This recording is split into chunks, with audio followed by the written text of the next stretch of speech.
Fala galera do meu canal, pra quem ainda não me conhece, eu sou o Dudu Voltonini, trazendo aqui pra vocês mais um vídeo. E no vídeo de hoje, pessoal, eu selecionei dois casos de crimes que chocaram a humanidade e ainda não foram resolvidos. Então antes de começar esse vídeo, eu peço pra você deixar o seu like, clicando no joinha pra cima. Dessa forma o YouTube entende que vocês estão gostando dos vídeos e recomenda pra mais e mais pessoas. E se você ainda não é inscrito aqui no canal, já se inscreve também, isso vai fortalecer bastante a gente. Então sem mais enrolação, bora pra esse vídeo aí. O primeiro caso é sobre o misterioso desaparecimento dos irmãos Sodder. No dia 24 de dezembro de 1945, os pais George e Jenny Sodder celebravam o feriado de fim de ano em sua casa junto de 9 de seus 10 filhos. Parecia ser apenas mais um feriado feliz na casa dos Sodder, que moravam na zona rural de Fayetteville, nos Estados Unidos. Como era a tradição da família, todos se reuniram na mesa para a maravilhosa ceia de Natal. Quando a ceia acabou, os dois filhos mais velhos e a caçula de apenas 2 anos foram direto para os seus quartos dormir. Marion, que era a filha mais velha, e os outros 5 irmãos ficaram acordados brincando na sala. Já se passavam da meia-noite quando de repente o telefone toca e Jenny atende a ligação imediatamente. Porém, ninguém respondeu do outro lado da linha, dando a entender que seria um engano. Jenny notou que Marion, a filha mais velha, estava dormindo no sofá. O estranho era que enquanto a garota dormia, as cortinas da casa estavam abertas, todas as luzes estavam acesas e as outras 5 crianças não estavam ali. Porém, Jenny imaginou que eles haviam ido cada um para suas camas, que ficava no sótão da residência. De repente, o incêndio começa. Jenny acorda desesperada, sentindo forte cheiro de fumaça e a casa toda tomada pelas chamas. A mulher saiu da casa junto do seu marido e com o filho caçula no colo. Enquanto isso, Marion e os outros 2 filhos mais velhos do casal também conseguiram fugir do local. O único problema é que os outros 5 filhos ainda não tinham saído do sótão. Então, o desespero tomou conta da família. George, que era o pai da família, tentou subir no sótão para tentar resgatar as crianças. Mas as chamas estavam fortes demais, impedindo que ele subisse as escadas que davam acesso ao cômodo. Outra opção era George tentar entrar pelo lado de fora, só que ele notou rapidamente que a escada que dava acesso ao sótão pelo quintal da casa não estava mais lá. Ele quis então chamar os bombeiros, porém isso também não foi possível, por conta do telefone do vizinho estar mudo. E para piorar ainda mais as coisas, o carro da família não estava funcionando, impedindo que eles buscassem ajuda. Somente no dia seguinte os bombeiros conseguiram chegar até a casa, porém já era tarde demais, pois não havia nenhum sinal das crianças. Após uma análise do que havia sobrado do incêndio, as autoridades informaram a família que as crianças haviam sido incineradas. Porém, aquela versão dos fatos não convenceu a família. Então, o chefe da perícia informou que eles não haviam encontrado nenhum dos corpos, nem seus ossos e nem sequer as cinzas foram encontradas.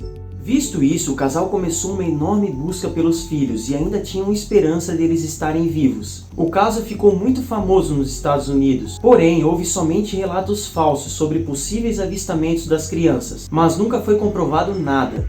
Quase 20 anos após a tragédia, os pais tiveram uma pista sobre o desaparecimento das crianças. Jenny recebeu uma carta sem remetente com a foto de um rapaz. No verso do bilhete estava escrito Lois Sodder, justamente o nome de um dos filhos desaparecidos. A origem da carta nunca foi identificada, mas Jenny acredita na veracidade daquela foto. Ela pensou de fato estar vendo seu filho que teria ficado mais velho e crescido sem a mãe. Será mesmo que aquele era realmente Lois Sodder? O que será que realmente aconteceu naquele dia? Muitas perguntas ainda estão em aberto sobre o tal desaparecimento das crianças. Por exemplo, pensa comigo, se eles ainda estivessem vivos após o incêndio, por que será que eles nunca mais contataram a família e nem voltaram para casa? Há 3 hipóteses sobre isso. A primeira é que as crianças teriam sido raptadas antes da tragédia e que o incêndio serviu apenas como distração para os pais. Uma segunda possibilidade seria que aquilo tudo não passava de uma vingança, pois dias antes do incêndio, George recebeu a visita de um corretor de seguros, que tentou fazê-lo comprar uma apólice de seguro para sua casa. Como George não fechou o negócio, o homem irritado se vingou da família e ateou fogo na casa. Uma última teoria diz que poderia se tratar de um incêndio criminoso, pois alguns anos após o incidente, o motorista disse ter visto um homem jogando bolas de fogo no telhado da casa dos Sodder. Porém, os bombeiros que examinaram o local disseram que houve apenas um curto-circuito, mas a família contra-argumentou dizendo que a rede elétrica havia sido feita fazia pouco tempo. Além disso, segundo a família, as luzes de Natal ainda ficaram acesas no início do incêndio, então as chamas não teriam sido causadas pelas mesmas.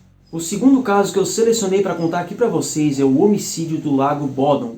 Ocorrido na década de 1960, o crime mais sangrento da história da Finlândia nunca teve um condenado, permanecendo um dos maiores enigmas do país. No dia 4 de junho de 1960, 4 jovens decidiram acampar nas margens do lago Bodom, que fica localizado na Finlândia. As amigas Maila e Anja, ambas com 15 anos, e seus namorados Seppo e Nils, ambos com 18 anos. O primeiro dia dos jovens no acampamento ocorreu tudo perfeitamente de forma serena, mas a tranquilidade estava prestes a acabar. Na manhã do dia 5 de junho de 1960, em algum momento entre as 4 e as 6 horas daquela madrugada, as 2 garotas e Seppo foram esfaqueados e espancados até a morte. Os corpos de Anja e Seppo foram encontrados dentro da barraca. O único sobrevivente foi o Nils, que foi encontrado gravemente ferido fora da tenda. Ao seu lado estava o corpo de sua namorada Maila, já sem vida e nua da cintura para baixo. Somente às 11 horas da manhã, um carpinteiro chamado Risto Siren, que passava pelo local, localizou todos os corpos. Imediatamente, o homem chamou as autoridades, que chegou no local por volta do meio-dia. As vítimas já estavam sem vida há mais de 6 horas. Nils foi o único que sobreviveu e teve que contar a sua versão diversas vezes ao longo do próximo ano. Algumas respostas inconsistentes e contraditórias levaram à realização de uma longa investigação. Desde o início, a cena do crime apresentava vários elementos controversos, começando pelo fato de que o assassino não entrou na barraca para atacar as vítimas, ele atacou do lado de fora. Uma das armas era obviamente uma faca, mas restaram evidências de um outro objeto que nunca foi identificado. No entanto, a polícia cometeu alguns erros graves na investigação, como não isolar a área imediatamente e esquecer de registrar os detalhes do crime. Eles também permitiram que uma multidão de policiais e pessoas entrassem na cena do crime e atrapalhasse as evidências. Muitos objetos das vítimas jamais foram encontrados, porém a polícia encontrou os sapatos dos jovens sobreviventes escondidos em um local próximo dali. O primeiro suspeito dos assassinatos foi Carl Valdemar, que era o dono de um quiosque nas proximidades do lago e tinha fama de ser muito agressivo. Porém, as investigações não deram em nada por falta de evidências. O segundo suspeito permaneceu no quadro da polícia até 2004. Era um homem chamado Hans Essmann. Havia desconfiança que ele fosse um ex-espião da KGB, principal organização de serviços secretos da União Soviética. As investigações apontaram para ele, pois um dia após o crime, ele deu entrada em um hospital em Helsinki com as unhas sujas e as roupas cobertas com manchas vermelhas. Porém, o homem foi inocentado por conseguir provar que não estava na hora e local onde ocorreu o crime. A única prisão em relação aos crimes de 1960 ocorreu 44 anos depois. Em 2004, Nils William foi levado a julgamento. A polícia insistiu que haviam evidências o suficiente, como o sapato dele que estava coberto de sangue das vítimas, mas não tinha nenhum sinal do sangue onde o sapato foi encontrado. Ou seja, o cenário era favorável para o acusado. A versão da promotoria era de que o garoto estivesse bêbado e teria iniciado uma briga com Seppo. Ele supostamente teria perdido e teria ficado furioso por isso, voltando para a tenda, matando a namorada e os outros 2 amigos.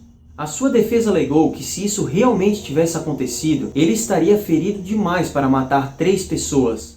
Após 1 ano de prisão, ele foi absolvido de todas as acusações e ainda o Estado da Finlândia pagou quase 45 mil euros pelo sofrimento mental causado.